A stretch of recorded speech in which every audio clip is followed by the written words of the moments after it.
Bonjour Anatole. Bonjour, donc je signe au Stade de Reims.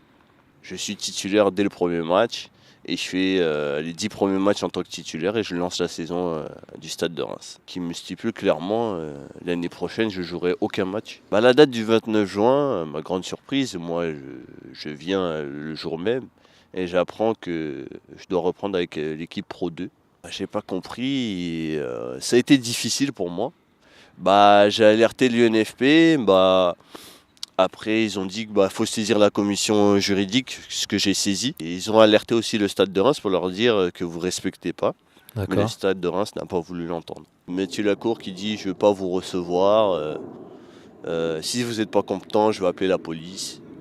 Ils ont dit que j'avais dit que j'allais foutre le bordel dans l'institution, que on les avait menacés, moi et mon frère.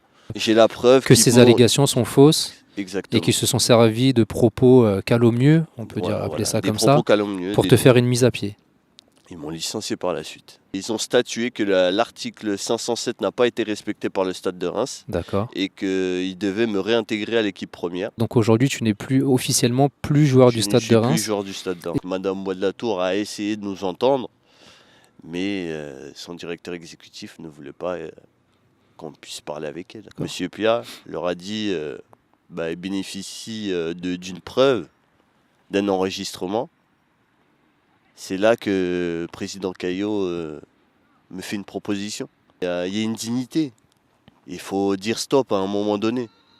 Je pense qu'on a aussi un contrat à respecter. Moi, c'est tout ce que je voulais. Pour ma femme, les enfants, mon père, ma mère, mes frères et sœurs, c'est très difficile. Lui, il y a procédure pénale et prud'homale que j'envisage. Que j'attends de ma situation, que ça puisse changer quelque chose dans le football. Plus aucun club puisse faire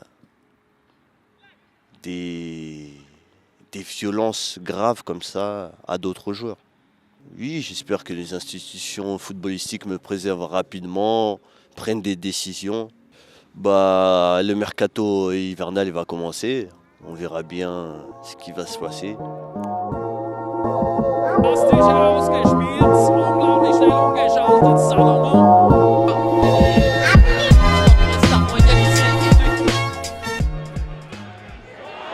Alors, qu'est-ce qu'un loft dans le football? Un loft est une mise à l'écart d'un ou plusieurs joueurs pour une durée indéterminée. Il avait raconté, on nous fait vider nos casiers, on nous vire de la photo.